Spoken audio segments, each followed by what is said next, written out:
ইন্নাল্লাহা মা'আস সাবিরিন।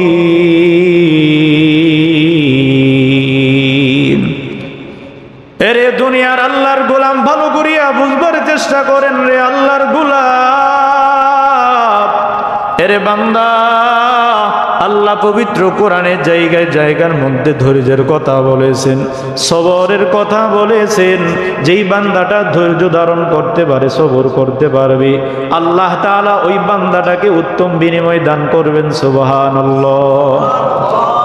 দুনিয়াতে যদি আমরা বিপদের সম্মুখীন হয়ে যাই রে গোলাম, দুনিয়ার মধ্যে যদি আমরা বিপদের মধ্যে পড়ে যাই, যদি আল্লাহ তাআলার সন্তুষ্টির জন্য আমরা ধৈর্য ধারণ করতে পারি, আমার ব্যবসাটার মধ্যে লস হয়ে গেছে, যদি আমরা ধৈর্য ধারণ করতে পারি, আমার সন্তানটা দুনিয়া থেকে বিদায় হয়ে গেছে, আমরা যদি ধৈর্য ধারণ করতে পারি, আমার মাটা অসুস্থ হয়ে বিছানায় পড়ে আছে, আমরা যদি ধৈর্য ধারণ করতে পারি, আরে বান্দা হয়তোবা আমি আর আপনি যদি অসুস্থ হয়ে বিছানায় শুয়ে যাই এবং যদি আল্লাহর কাছে ধৈর্য ধারণ করে বলতে পারি, আল্লাহ আপনি তো রোগ দিছেন, আপনি তো সমস্যার মধ্যে ফেলছেন রে আল্লাহ, আয় আল্লাহ যেইভাবে আপনি সমস্যার সম্মুখীন বানাইছেন আর কেউ নাই, দুনিয়ার কেউ আমাকে ভালো করতে পারবে না, কোনো কিছুই করতে পারবে না। আল্লাহ যেইভাবে আপনি আমাকে মুসিবতে ফেলছেন, আপনি আমাকে মুসিবত থেকে উদ্ধার করিয়া দেন। আল্লাহর কাছে যখন বান্দাটা ধৈর্য ধারণ করে, আল্লাহ তাআলা ওই বান্দাটাকে উত্তম বিনিময় দান করেন। সুবহানাল্লাহ। তাসলিমা। আল্লাহুম্মা সাল্লি আলা রূহি মুহাম্মাদিন ফিল আরওয়াহ ওয়া আলা جسد محمد في الأجساد وعلى قلب محمد في القلوب وعلى قبر محمد في القبور سبحانك لا علم لنا إلا ما علمتنا إنك أنت العليم الحكيم اللهم نور قلبي وأطلق لساني وزن قوة حفظي وبصري তোমাকে ডাকি যদি একবার আল্লাহ, আমাকে কাছে টানো বারবার। তোমাকে ডাকি যদি একবার আল্লাহ, আমাকে কাছে টানো বারবার। যদি পথ ভুলে যাই আমাকে দিও ঠাই, যদি পথ ভুলে যাই আমাকে দিও ঠাই, দিও দিশা এইটুকু আবদার আল্লাহ, আমাকে কাছে টানো বারবার। তোমাকে ডাকি যদি একবার আল্লাহ, আমাকে কাছে টানো বারবার। দুনিয়ার বুকে আমি এক মুসাফির, বুনে যাই প্রতিদিন গুনাহের জাল। স্বপ্নের দল বেঁধে রাতে করে বীর, আসবে কি কাঙ্ক্ষিত সোনালি সকাল। হয়ে গেলে পেরেশান ও আমার রহমান, হয়ে গেলে পেরেশান ও আমার রহমান। জিকিরে হতে দিও একাকার আল্লাহ, আমাকে কাছে টানো বারবার। তোমাকে ডাকি যদি একবার আল্লাহ, আমাকে কাছে টানো বারবার, আমাকে কাছে টানো বারবার। রব্বে কারীম আমাদের সকলকে আল্লাহ তাআলাকে পরিপূর্ণভাবে স্মরণ করার, আল্লাহর প্রিয় হওয়ার তৌফিক দান করুন। সকলে পড়ুন আমিন। আলহামদুলিল্লাহ, আল্লাহ তাআলার কাছে অসংখ্য গণিত শুকরিয়া জ্ঞাপন করছি যে আল্লাহ তাআলা মায়া করে, দয়া করে, মহাব্বত করে, ভালোবেসে আল্লাহর বিধান জুমার নামাজ আদায়ের জন্য আল্লাহর ঘর মসজিদে আমাদেরকে আসার তৌফিক দান করেছেন। অল্প সময়ের ভিতরেই কিছু কথাবার্তা আমলের নিয়তে, ইখলাসের নিয়তে বলার এবং শোনার তৌফিক যে রব্বে কাবা আমাদেরকে দান করেছেন, অন্তরের অন্তঃস্থল থেকে সকলেই শুকরিয়া জ্ঞাপন করছি। সকলে পড়ি আলহামদুলিল্লাহ। সম্মানিত মুসল্লিয়ানি কেরাম, আপনাদের সামনে আমার আলোচনা চলতেছিল আমাদের উপরে বিপদ আপদ, বালা মুসিবত আসার তিনটি কারণ। দ্বিতীয় নাম্বার কারণ হলো আল্লাহ তাআলা আমাদেরকে বিভিন্ন সময়ে বিভিন্ন রূপ তাপে, বালা মুসিবত দিয়ে আমাদেরকে পরীক্ষা করেন। এই নিয়ে আলোচনা আমার চলতেছিল। গত সপ্তাহ কিছু আলোচনা করছিলাম, বলছিলাম যে আল্লাহ তাআলার পক্ষ থেকে যখন আমাদের উপরে মুসিবত আসবে, দুঃখ কষ্ট আসবে, যেভাবেই হোক না কেন, আপনি নিজে দুঃখের মধ্যে পড়েন, অথবা আপনার স্ত্রী কষ্টের মধ্যে পড়ে আছে, অথবা আপনার সন্তানেরা, যেভাবেই হোক না কেন, আপনি যদি মুসিবতের সম্মুখীন হয়ে যান, এই মুসিবতের সম্মুখীন হওয়ার পরে আমরা যদি আল্লাহ তাআলার কাছে ধৈর্য ধারণ করতে পারি, আল্লাহ তাআলার কাছে কান্নাকাটি করি, ধৈর্য ধারণ করি, আল্লাহ তাআলা আমাদেরকে এর চেয়ে হাজার গুণ উত্তম প্রতিদান দান করবেন। সুবহানাল্লাহ। আপনাদেরকে বলেছিলাম ধৈর্য ধারণ করা একটা কষ্ট হলেও এর ফলাফল, এর প্রতিদান আল্লাহ তাআলা দুনিয়ার বান্দা বান্দীদেরকে এমন ভাবে দেন, ওই বান্দা বান্দীটা কল্পনাও করতে পারে না। সুবহানাল্লাহ। ধৈর্য ধারণ করলে দুনিয়াতেও এর প্রতিদান পাওয়া যায়, ধৈর্য ধারণ করলে পরকালেও এর প্রতিদান পাওয়া যায়। আমি বলেছিলাম আল্লাহ রাসূল হাদিসের মধ্যে বলছেন, আস-সবরু সাওয়াবুল জান্নাহ, সবরের, ধৈর্যের প্রতিদান একমাত্র আল্লাহ তাআলার পক্ষ থেকে হলো আল্লাহ তাআলা বান্দাকে জান্নাতের মেহমান বানিয়ে দিবেন। দেখেন, ধৈর্য ধারণ করলে বান্দার স্থান, বান্দার মাকাম, বান্দাটা কোন পর্যায়ে চলে যায় বুঝবার চেষ্টা করেন। হযরত আব্দুল কাদের জিলানী রহমতুল্লাহি আলাইহি তিনি চিন্তা করলেন, দেখি জান্নাতে কে আমার সঙ্গে হয়,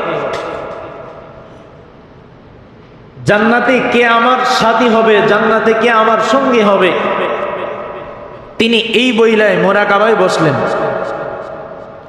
মোরাকাবায় বসে তিনি দেখতেছেন যে একজন বকরির রাখাল আব্দুল কাদের জিলানী রহমতুল্লাহি আলাইহি এর সাথে জান্নাতের সাথী হয়ে গেছে। সুবহানাল্লাহ। বাড়িতে গিয়ে বললেন, বুঝেন নাই কথা? আব্দুল কাদের জিলানী যুগ শ্রেষ্ঠ আলেম, যুগ শ্রেষ্ঠ আল্লাহ ওয়ালা, এমন একজন বুজুর্গ আল্লাহ ওয়ালা ব্যক্তি মোরাকাবায় বসে দেখেন যে তার সাথে জান্নাতের সাথী দুনিয়ার নিম্ন থেকে নিম্ন মানের একজন সাধারণ গোলাম, একজন রাখাল তার সাথে হয়ে গেছে। অনেক ব্যাপার স্যাপার বোঝার চেষ্টা করেন, এই রাখাল কিভাবে আব্দুল কাদের জিলানীর সাথে জান্নাতের সাথী হয়ে গেছে। তিনি মোরাকাবাতে যখন দেখলেন যে একজন রাখাল এই আব্দুল কাদের জিলানীর সঙ্গে হয়ে গেছেন, তিনি চিন্তা করলেন যে ওই লোকের সাথে আমার সাক্ষাৎ করা দরকার। একজন নিম্নমানের রাখাল, একজন নিম্নমানের দুনিয়ার গোলাম, কিভাবে সে জান্নাতে আমার সাথে হয়ে গেছে। তিনি রওনা হয়ে গেলেন ওই লোকের সাথে সাক্ষাৎ করার জন্য। যুবকের সাথে গিয়ে দেখলেন যুবক পাহাড়ের কাছে বসে বসে বকরি চড়াচ্ছে। আব্দুল কাদের জিলানী রহমতুল্লাহি আলাইহি বলেন, যুবক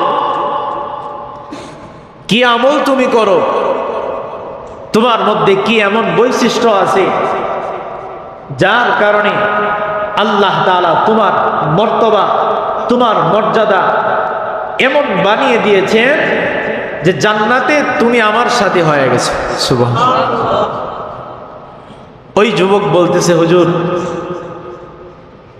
আসলে তো সারাদিন এইভাবেই কাজকর্মে ব্যস্ত থাকি,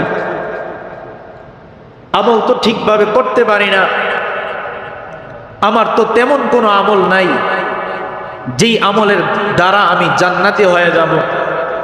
আব্দুল কাদের জিলানী বলতেছিল, যুবক তুমি আমার সাথে মিথ্যা কথা বলার কোনো প্রয়োজন নাই, তুমি সত্যটাকে গোপন করো না, তুমি বলো তুমি কোন আমলের কারণে আল্লাহ তাআলার কাছে তুমি এত দামি হয়ে গেছে।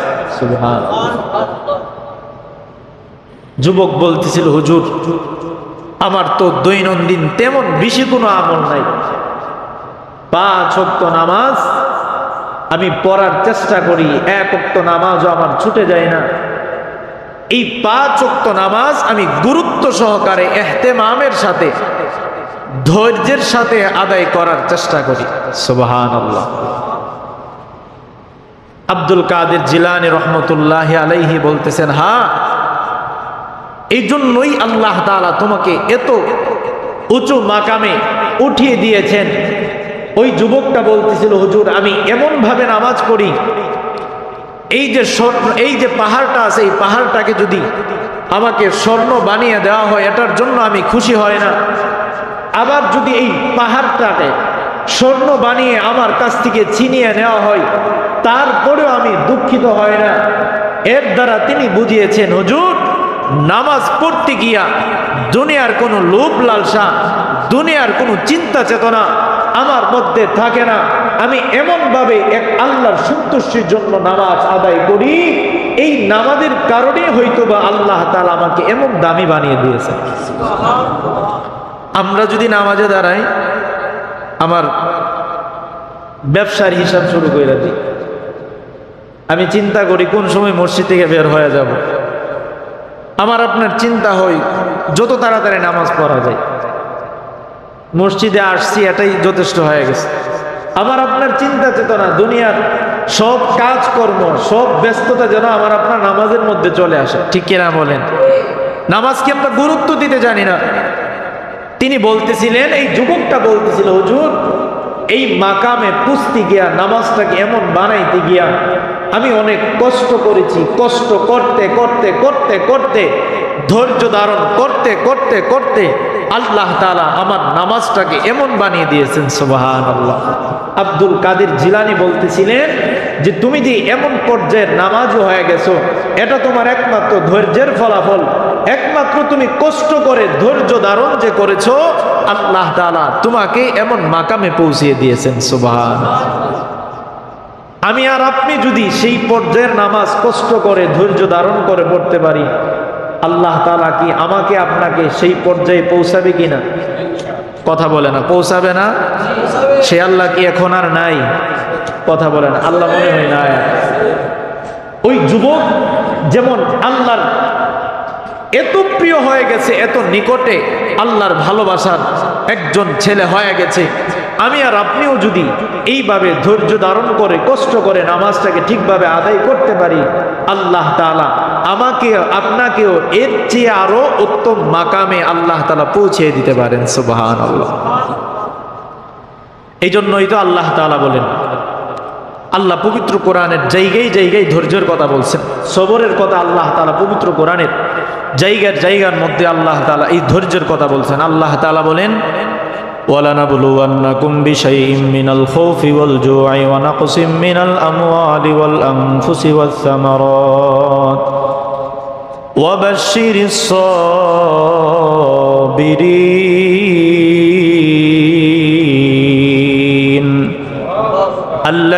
إذا أصابتهم مصيبة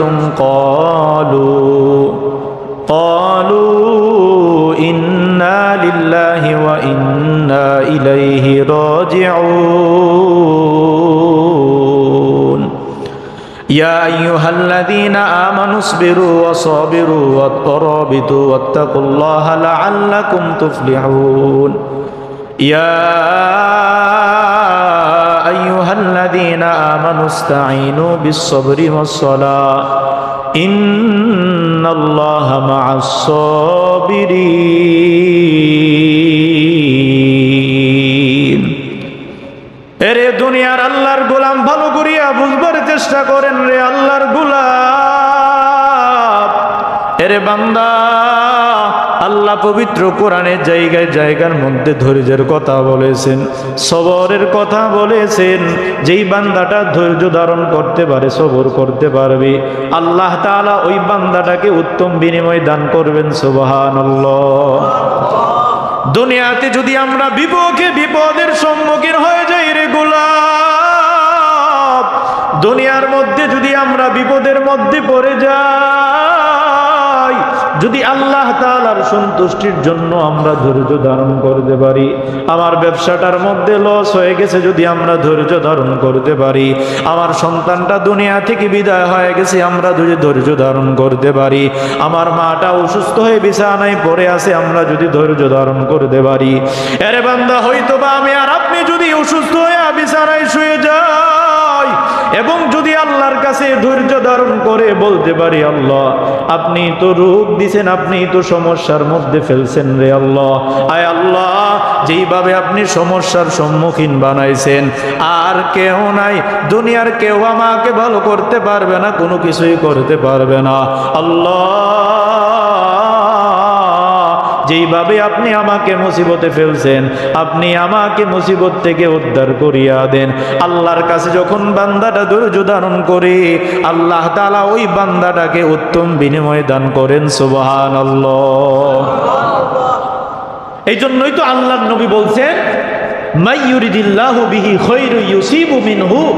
আল্লাহর নবী সাল্লাল্লাহু আলাইহি ওয়াসাল্লাম বলেন, আল্লাহ যেই বান্দাটার কল্যাণ চান, আল্লাহ যেই বান্দাটার ভালো চান, আল্লাহ যদি মনে করেন যে আমার আপনার জন্য ভালো হবে, তখনই আল্লাহ তাআলা আমাকে আপনাকে মুসিবতের মধ্যে ফেলেন। সুবহানাল্লাহ।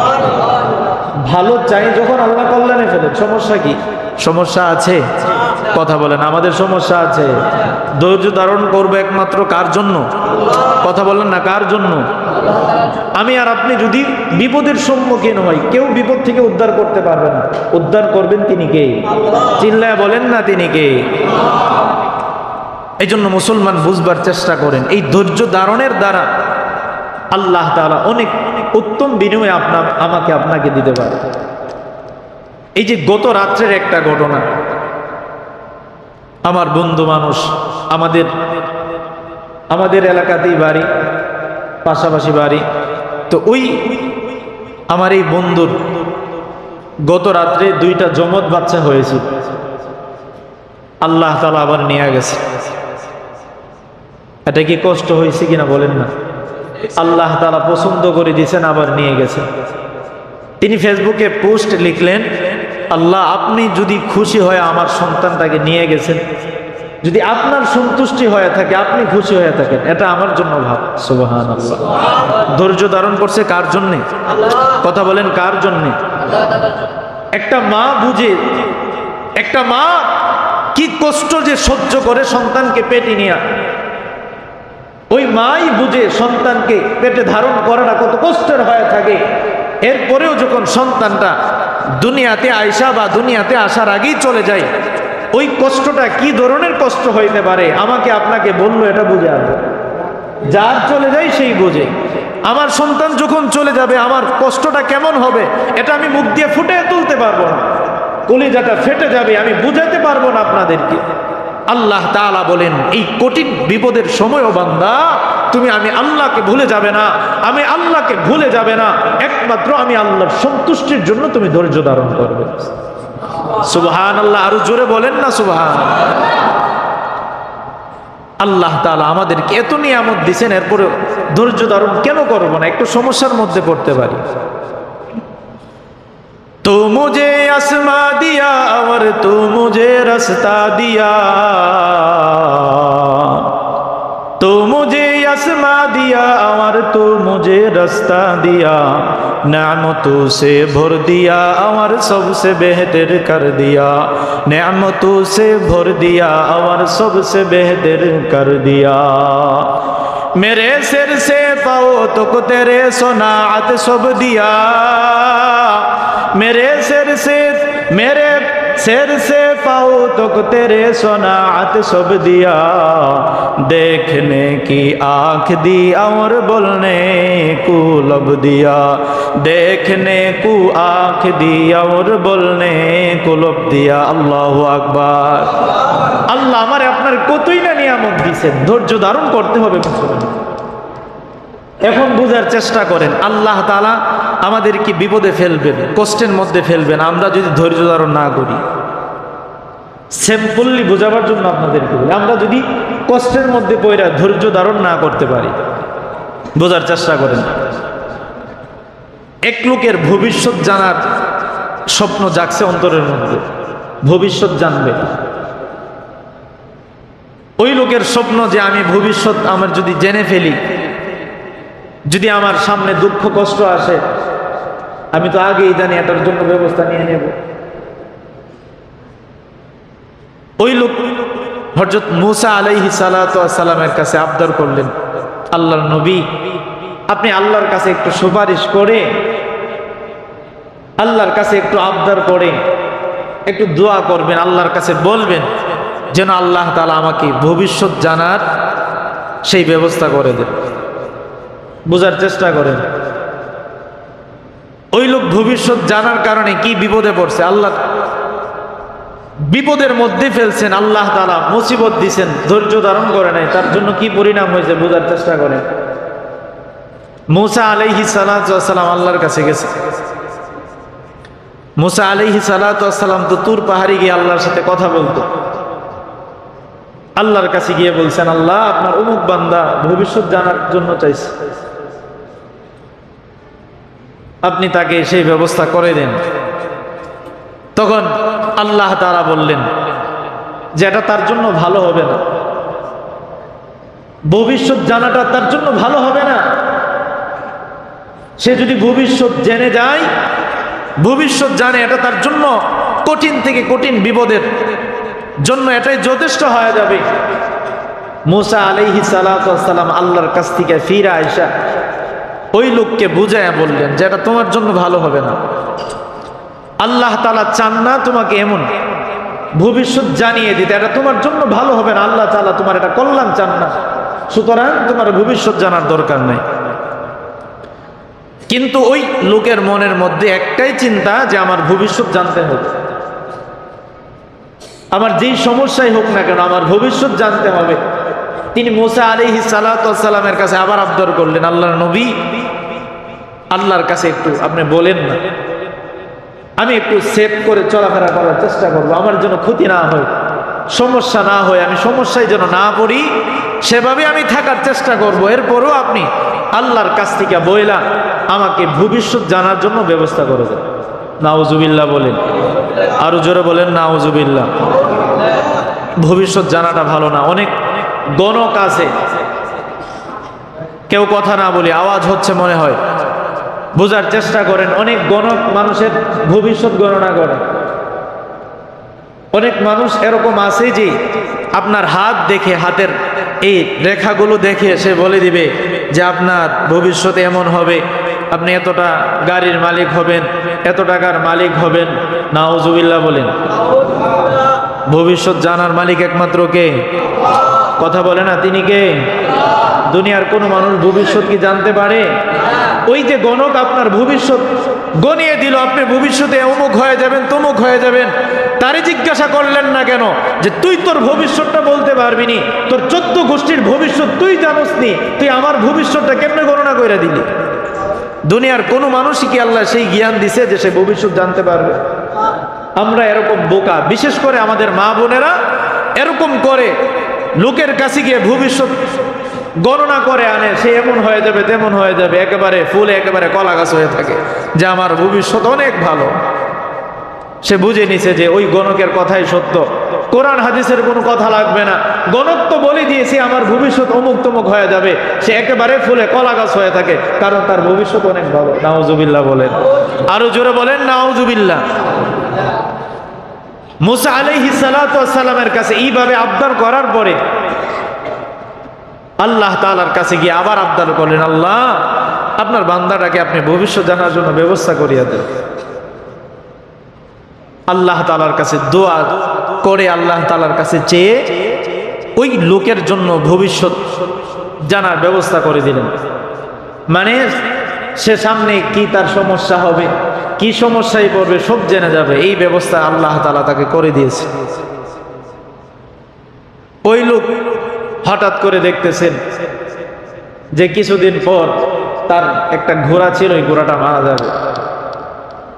ভবিষ্যৎ তো জানছে তার ঘোড়া মারা যাবে, চিন্তা করে যে যখন জানতেই পারলাম ঘোড়াটা মারা যাবে, তা এটা তো আমার জন্য লস হয়ে যাচ্ছে।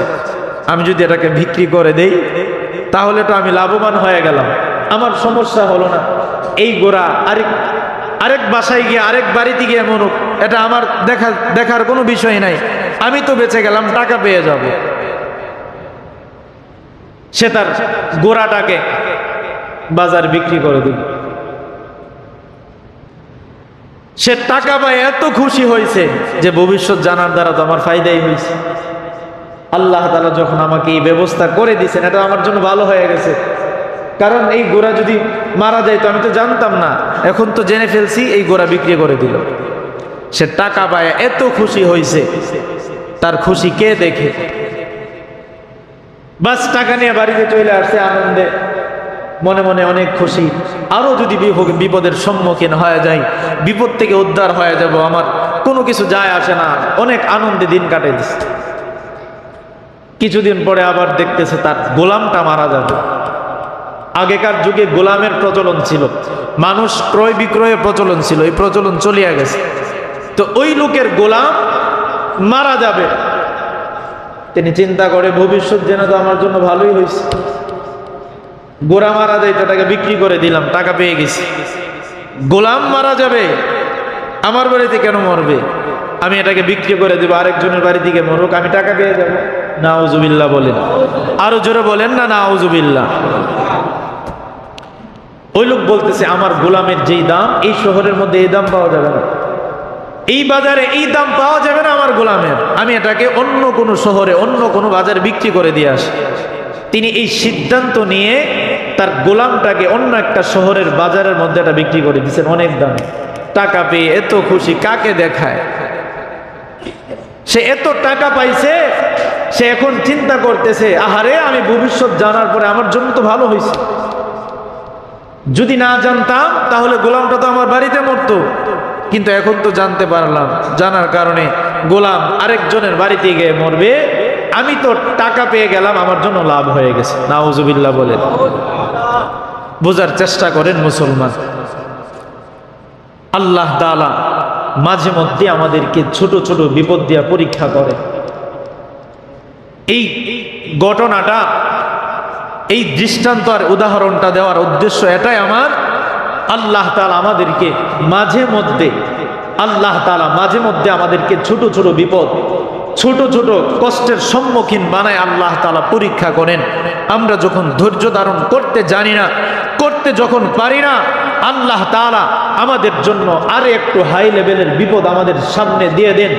এরপরেও যখন আমরা ধৈর্য ধারণ করতে পারি না, চূড়ান্ত পর্যায়ের আল্লাহর পক্ষ থেকে গজব আমার আপনার উপরে চলে আসে। নাউজুবিল্লাহ। এই লোক তো মহা খুশি হয়ে গেছে যে গোলাম অন্যের কাছে বিক্রি করে দিলাম, টাকা নিয়ে বাড়িতে চলে আসছি। তিনি কিছুদিন পরে স্বপ্নে দেখতেছেন যে তিনি নিজেই মারা যাবেন। নাউজুবিল্লাহ বলেন। আচ্ছা বলেন, গোড়া মারা যায় তো এটা বিক্রি করে দিছে, গোলাম মারা যাবে এটাকে বিক্রি করে দিছে, এখন নিজেই মারা যাবে, নিজেকে কার কাছে বিক্রি করবে? কথা বলেন না কেন? সুযোগ আর আছে? কথা বলেন না কেন? সুযোগ আছে?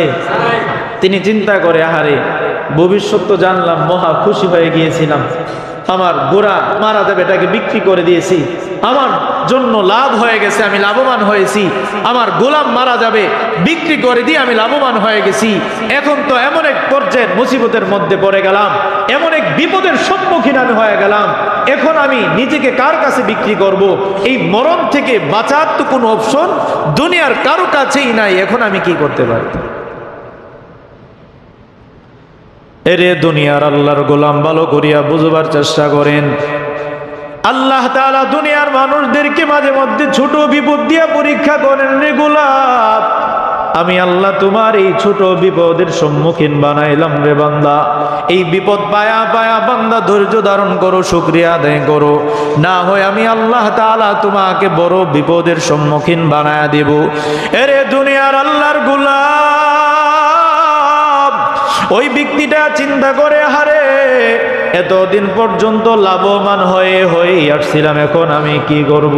আমি আমাকে কার কাছে বিক্রি করব? আমি তো দুনিয়া থেকে বিদায় হয়ে যাব। বিক্রি করলেও টাকা পয়সা দিয়ে আমি কি করব? আমি তো দুনিয়াতে আর থাকবো না। দৌড়ায় আল্লাহর নবীর কাছে দৌড়ায় গেছে পয়গম্বর, এই আল্লাহর নবী, আমি তো ভবিষ্যৎ জানার কথা, ভবিষ্যতের কথা জানতে চেয়ে আমার জন্য অনেক বড় বিপদ হয়ে গেছে। আমি তো এমন এক বিপদের মধ্যে পড়লাম, যেই বিপদ থেকে উদ্ধার হওয়াটা আমার পক্ষে সম্ভব না। আমি আর জীবনে এমন ভুল করব না, আমার দ্বারা জীবনে ভবিষ্যতে এমন কোন আর ভুল হবে না। আপনি আল্লাহর কাছে বলেন না, আল্লাহ তাআলা যেন আমার হায়াতটাকে বাড়িয়ে দেন। আল্লাহর কাছে গিয়ে আপনি একটু বলেন না, আল্লাহ, আয় আল্লাহ, এই বান্দাটাকে আপনি হায়াত বাড়িয়ে তাকে জীবিত রাখেন। মুসা আলাইহিস সালাতু ওয়াস সালাম আল্লাহর কাছে গিয়ে বললেন, আল্লাহ, আপনার বান্দাটার ভুল হয়েছে, তওবা করেছে, এমন কথা আর তিনি জানতে চাইবে না। আল্লাহর কাছে বলতেছি, আল্লাহ, আয় আল্লাহ, ওই বান্দাটার তওবা কবুল করিয়া নে। আয় আল্লাহ, বান্দাটাকে সামান্য দিনের জন্য আপনি একটু সময় দিয়া দেন, তার হায়াতটাকে বাড়িয়ে দেন, এই মরণের অপশন থেকে তার হায়াতটা আপনি বাড়িয়ে দেন।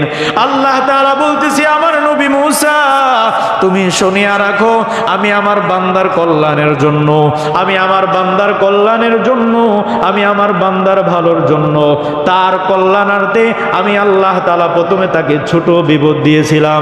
তার গোড়াটার মৃত্যুবরণের মাধ্যমে তাকে ছোট বিপদ দিয়ে আমি আল্লাহ পরীক্ষা করেছিলাম। কিন্তু বান্দা এই ছোট বিপদ নিতে রাজি নয়, সেই বিপদটাকে দূর করিয়া দিল, গোড়াটাকে বিক্রি করিয়া দিল। আমি আল্লাহর কাছে এটা পছন্দ হয় নাই। আমি আল্লাহ তাআলা তার বিপদটাকে একটু বাড়ায়া দিলাম।